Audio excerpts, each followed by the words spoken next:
Khususnya kami yang bertugas di, perubahan perilaku ya, yang mana dibagi menjadi sub bidang, sosialisasi, edukasi, maupun mitigasi, sudah memberikan, semacam, himbauan kepada, keluarga-keluarga di Indonesia. Misalnya kami sendiri dari sub bidang sosialisasi, kami memiliki banyak sekali, petugas lapangan yang berstatus PNS sekitar 14.000, kemudian ada yang non PNS ada 10.000, kemudian juga ada kader-kader yang menyebar di seluruh Indonesia ada 1,2 juta. Jadi kami secara multi level, mulai dari pusat ke provinsi ke kabupaten ke teman-teman petugas lapangan sampai ke kader, kita menghimbau agar teman-teman semuanya mengajak keluarga untuk menerapkan disiplin 3M ini untuk mencegah penularan COVID-19. Jadi kegiatan yang dilakukan tentunya dalam bentuk nasihat, memberikan nasihat apa manfaat 3M, kemudian juga kalau diperlukan misalnya memberikan dorongan untuk terus menggunakan masker, kemudian sering mencuci tangan, kemudian jangan lupa juga menjaga jarak ya. Namun kemudian ada pendekatan baru, sebetulnya 3M ini urutannya mulai dari memakai masker, menjaga jarak, dan kemudian mencuci tangan menggunakan sabun. Sasaran kami terutama tentunya adalah keluarga ya, karena kader-kader kami ini secara rutin memang melakukan kunjungan dari rumah ke keluarga-keluarga yang ada di Indonesia.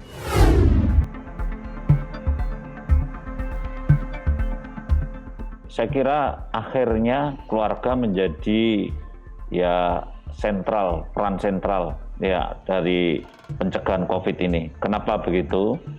Sebelum keluarga itu menjadi klaster, memang kita bisa tracing untuk meradikalisasi klaster ini, seakar-akarnya kita habiskan melalui satu kelompok-kelompok tertentu, misalkan entah itu di kantor atau mungkin di klaster-klaster pasar atau apa dan sebagainya. Tapi hari ini yang perlu kita sadari bersama bahwa hari ini klaster satu dengan klaster lain itu sudah ketemu, dan ketemunya itu di mana? Ketemunya di keluarga. Oleh karena itu klaster keluarga ini tidak bisa dihindari. Nah, sehingga ketika kita ingin melakukan suatu pendekatan pencegahan di tingkat hulu, maka sebetulnya keluarga lah yang menjadi sentralnya itu. Inilah pentingnya keluarga. Karena apa? Karena bagaimanapun juga tempat berkumpulnya mereka yang ada kelompok-kelompok kemana saja dia beraktivitas adalah keluarga. Ya, inilah yang tidak bisa kita hindari, mau tidak mau, suka tidak suka, keluarga memang menjadi klaster. Ya, klaster terakhir setelah klaster-klaster yang lainnya sudah dilewati, kemudian terakhir itu di klaster keluarga ini. Dan klaster keluarga inilah yang strategis juga untuk dilakukan suatu treatment, suatu intervensi di situ. Nah, ini kalau menurut saya. Dan ketika keluarga ini kita kuatkan, anak-anak yang ada dalam keluarga itu bisa menjaga orang tuanya atau neneknya yang dia itu adalah punya komorbid atau risiko tinggi, maka insya Allah sukseslah kita mencegah morbiditas dan mortalitas untuk orang-orang komorbid, karena memang mortalitasnya mayoritas dari orang-orang yang memiliki komorbid.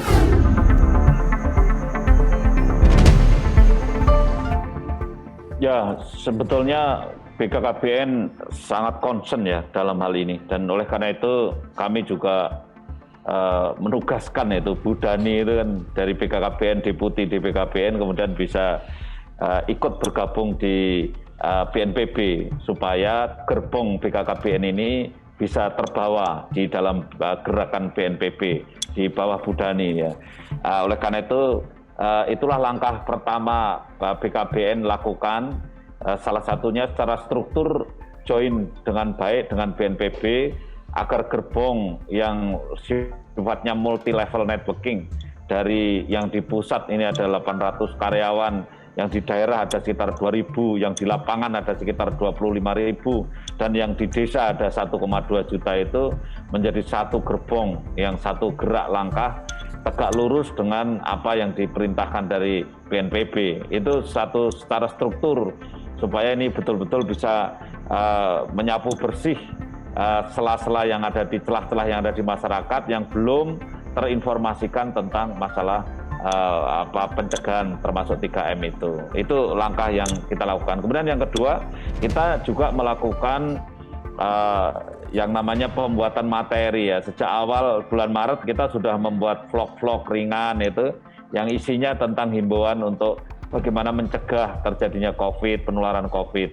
Maka BKBN kan punya namanya MUPEN ya, jadi mobil untuk penerangan yang keliling-keliling mana-mana itu ya.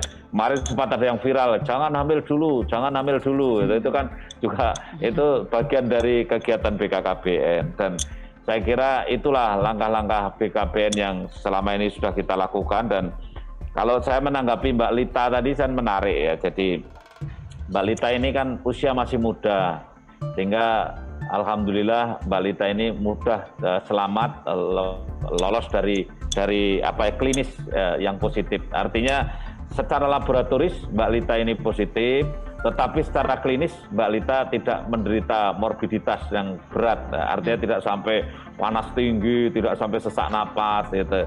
Nah ini yang perlu dicontoh oleh masyarakat, bahwa ternyata kalau daya tahannya bagus, seperti Mbak Lita ini kan tidak kegemukan, badannya kelihatan langsing gitu ya, kemudian sehat begitu. Nah, ternyata meskipun kena tetap sehat itu. Artinya apa? Klinis tidak ada keluhan. Laboratoris iya. Sehingga apa yang dilakukan Mbak Lita sudah bagus, mengisolasi diri 14 hari. Begitu 14 hari kan sudah tidak virulen. Tidak virulen itu artinya sudah tidak menularkan lagi kepada orang lain gitu. Meskipun kalau di swab kalau di rapid masih sering positif gitu. Tapi kalau di swab negatif gitu. Kan orang yang penyintas ini kalau di swab kadang-kadang di rapid kan positif, tetapi kalau di swab kan negatif gitu. Artinya apa? Barangnya, bendanya, virusnya itu sudah nggak ada. Baik. Tetapi jejaknya, antibodinya masih ada gitu loh. Sehingga seperti Mbak Lita ini jangan ditakuti kalau dia di rapid masih positif, nggak apa-apa, tapi mungkin di swab dia sudah negatif gitu.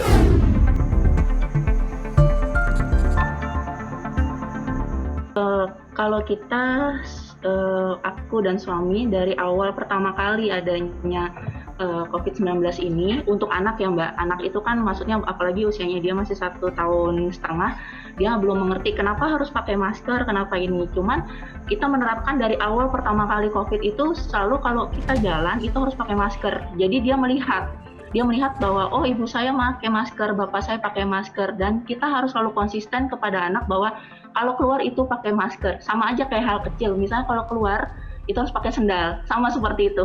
Jadi selalu saya konsistenin ke anak bahwa kemanapun mau keluar dari gerbang pintu rumah itu harus pakai masker. Kalau memang dia tidak pakai masker, biasanya saya langsung masukin ke dalam, terus saya bilang, nah kalau keluar rumah nggak pakai masker kita nggak pergi gitu.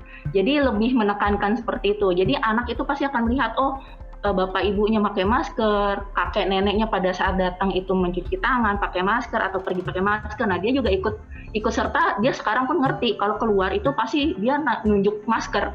Jadi dia pakai gitu. Kalau anggota keluarga yang lain gimana Mbak? Misalkan mertua atau orang tua yang memang usianya terpantau lebih jauh, lebih tua dari kita gitu. Gimana cara mau komunikasikannya?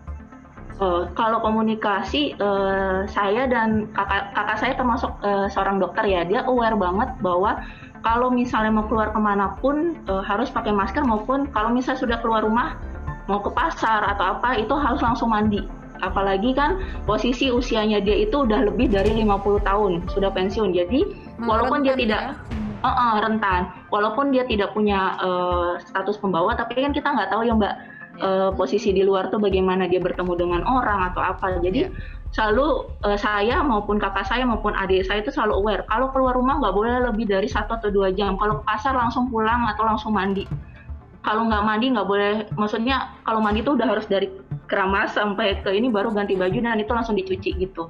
Jadi itu benar-benar kita meminimalisir agar tidak terkena virus COVID itu gitu.